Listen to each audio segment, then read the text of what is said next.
Hey guys, I'm Chris Buck and a very warm welcome to Friday Fretworks, and this week, 5 things I learned from touring the USA.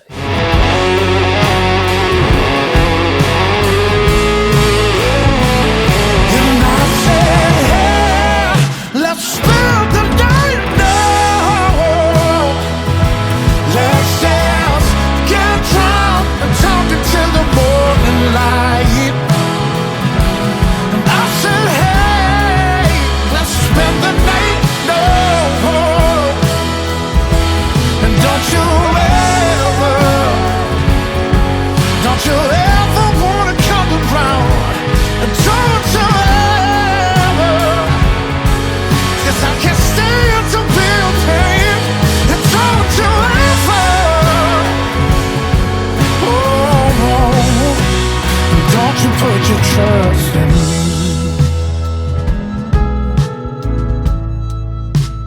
Don't you put your trust in me.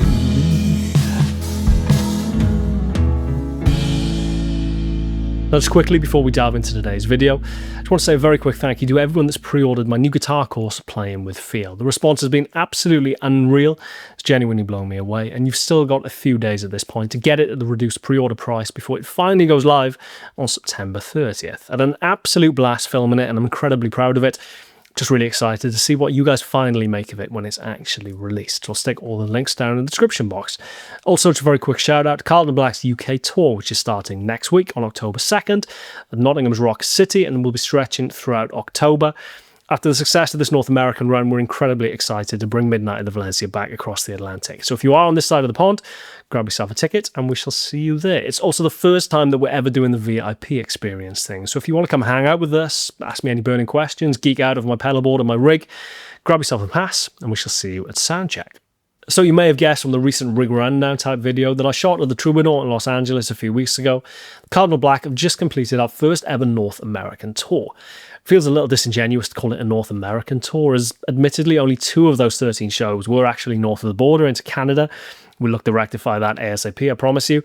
But without splitting hairs, whatever it was called, it was a hell of an experience. Every one of our shows was sold out, and we had an amazing time. Cumulatively, over the 2 vehicles that we were driving, more on that in a second, we covered about 13,000 miles in total, about 6,500 miles in each vehicle, from one side of the country to the other. And if my maths is correct, with which there's every chance that it isn't, I think we drove through either 19 or 20 states. It was an amazing way to spend a month, and I thought it'd be cool to recap on that with some of the standout experiences, lessons learned, and crucially, mistakes made. Lesson number 1. Just because you paid for it doesn't mean you're going to actually get it. Now, we learned this the hard way thanks to a certain vehicle hire company who, I'll be the bigger man, I won't throw them under the minibus in this video, but they begin with B and end in Udget, who, despite being more than happy to take our near enough $5,000 rental fee, back in April, mind, this wasn't a recent thing, this was 4 or 5 months in advance of the tour starting at the start of August, then couldn't actually provide us with the Ford Transit 12-seater minibus that we'd booked. Now, it turns out Ford have actually recalled that model of vehicle since we made that booking, thanks to an issue with a faulty rear axle.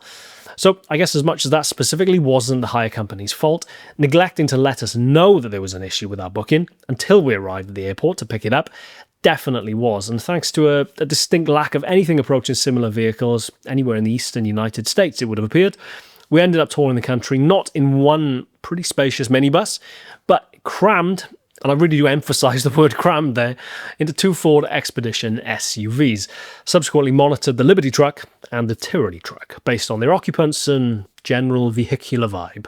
Now, ironically enough, when we first started looking into the logistics of this tour back at the start of 2025, we did briefly consider the idea of doing it across 2 vehicles, especially once it became clear that we weren't going to have the budget to do it in an actual tour bus on this occasion. But near enough immediately dismissed that idea on account of the cost implications. Double the fuel, double the insurance, double the road tolls, double the parking tickets, double the parking fines, etc., etc. It was going to be a pretty costly way of doing it. Little did we know we'd ultimately have zero say in the matter, but I guess trying to look on the bright side, it wasn't all bad.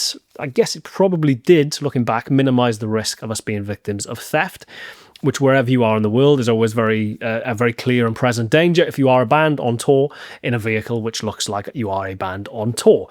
We didn't so much look like a band so much as a very unlikely family on the holiday of a lifetime, I imagine. But so I guess all things considered, it probably could have been worse. But admittedly, now starts the much less enviable task of trying to claim back some of those costs incurred through having to use that second vehicle for no fault of our own from the hire company. So I'll let you know how we get on in that respect. But I guess if there is a lesson to be learned here is that, as I said, you don't always get what you paid for. In hindsight, maybe we could have rung the hire company a few weeks out to double check that all was in hand, but not only do you not really have to expect to do that when you've paid the better part of $5,000 on a rental, but also in all of the time that we've been renting vans or vehicles since we formed this band, or any other band any of us have ever been in, we've never once encountered a scenario like this. So I guess you live and you learn. And sometimes you tour the country in the tyranny truck. Lesson number 2, watch your f***ing mouth. Now, I don't consider myself to be particularly prolifically profane, but on more than one occasion across this trip, I found myself being either scolded or eliciting very startled looks from either TV or radio hosts on account of my language, using words that just categorically back home you would not think twice about. Turns out TV and radio stations, however, are very strictly regulated in parts of the US, and they don't like big hairy Welsh blokes coming in and bandying around words like hell or screw you. Who f***ing knew, eh? Lesson number 3. Uncle Sam's tax on rock and roll. Now, one thing that continually surprises international bands or musicians touring the US is the 30% withholding tax that you are subject to. The IRS, as it turns out, justifiably I imagine in their defense on this occasion, doesn't necessarily trust rock and roll bands to voluntarily file a tax return on their way out of the United States, and consequently they apply a 30% withholding tax at source on your gross earnings. It's really worth underlining the word gross there. Good news is you can claim a percentage of this back by filing a US tax return the following tax year, basically providing evidence or receipts of that expenditure involved in putting on that show or that tour. That's made especially easy, it's worth pointing out, if your resident country has a tax treaty with the US, which the UK, at least for the time being, apparently still does have. But if you don't fancy waiting a year to get your money back, the good news is there is something called a CWA, a central withholding agreement. You can essentially think of a CWA as a kind of pre-tour gentleman's agreement between yourselves and Uncle Sam, showing him your projected incomings and, crucially, your outgoings. So instead of just withholding a blanket 30% of your gross, he only withholds on a percentage of your net, after costs. Hotels, motels, Taco Bells, whatever. If that's not the name of our next album, I am missing a trick, by the way. CWA is a load of paperwork up front, but for lengthy tours like we've just done, it'll save you a load of time and a load of money. The more you know. Fun, isn't it?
Lesson number 4, brand relationships. Now, admittedly, this one is a little bit more esoteric, but if the amount of questions I get on a weekly basis about endorsement deals or sponsorships or brand relationships, however you want to term it, is anything to go by, I think it's probably worth touching on, at least very quickly.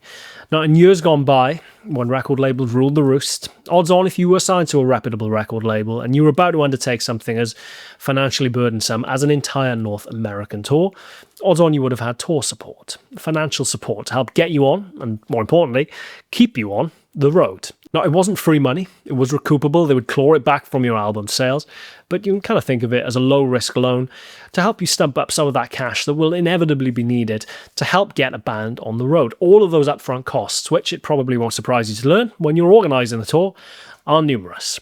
Not just for hotels or sustenance or transport, but actual important things like gear.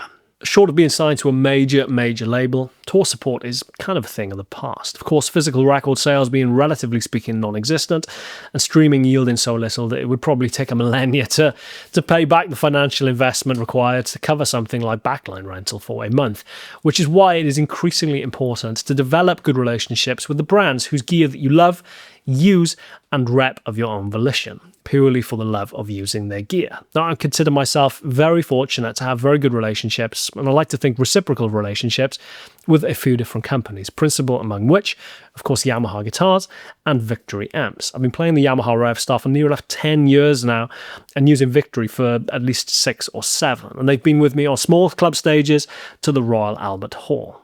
These are not new relationships. The relationships that cumulatively go back the better part of 15 years. And as much as both companies are undoubtedly incredibly good to me, I like to think that I return that favour through my use and my loyalty to their equipment, which is why both companies very kindly agreed to get us backline, loan us backline for the entirety of the tour. Yamaha providing drums and an Ampeg bass head and cab, and Victory providing an MK clean for the entirety of the month, thus saving us multiples of thousands of dollars. We get great, reliable gear, and they get their equipment in front of the eyes of thousands of music fans over the course of a month in the form of a sold-out tour. Touring can be very lucrative, but as we've already discussed, the upfront costs are numerous and really do run into some scary figures on occasion. So developing those relationships with the brands whose gear that you use and love ordinarily, really can't outline that enough. It's becoming increasingly important. Mutually beneficial relationships that scratches everyone's back and keeps everyone happy.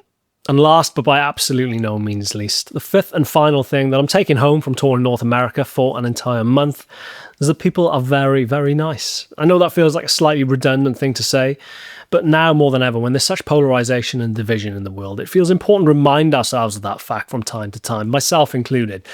One thing that happens when you spend a month driving 6,500 miles across an entire continent is that you meet a lot of people, infinitely more than is normal over the course of a lifetime, I imagine, for some people, most of which are equally intrigued by this madcap journey that you tell them that you're on, and most of which have nothing to do with the music industry as well, it's worth pointing out. They're baristas, they're mechanics, they're law enforcement, gas station attendants, they're motel receptionists, they're hotel employees.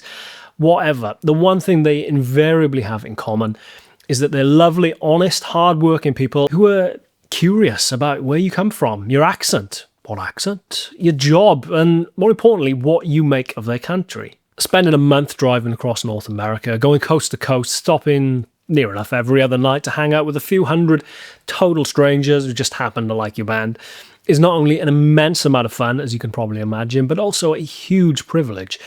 And it becomes abundantly clear after a while that not many people get the chance to do what we've just done, go so far, experience so much, and crucially, in such a short space of time. And it really drives home the fact that whatever the headlines scream, there is so much more binding us together than there is dividing us. Whether you're in Foothills Diner in Forest, Mississippi, whether you're in Buena Vista Cafe in San Francisco, California, or Ironworks Barbecue in Austin, Texas, or the All-American Diner in Catawba, Kentucky, all I met were genuinely lovely people who were thrilled that we were seeing their town, their state, their country, and in most cases really went out of their way to make sure that our experience was a hugely positive one. It was a genuinely life-affirming, heartwarming experience, and reminds you of the fact that most people in this world are hard-working, honest people, keeping their head down, going about their business, and not looking for a fight. I think it's worth remembering that on occasion. As ever, I'm going to play you out now. I'm Chris Buck. This is Friday Fretworks. Thank you very much for watching. I'm off the Guitar Summit in Germany this weekend, so if I don't see you there, I'll see you soon.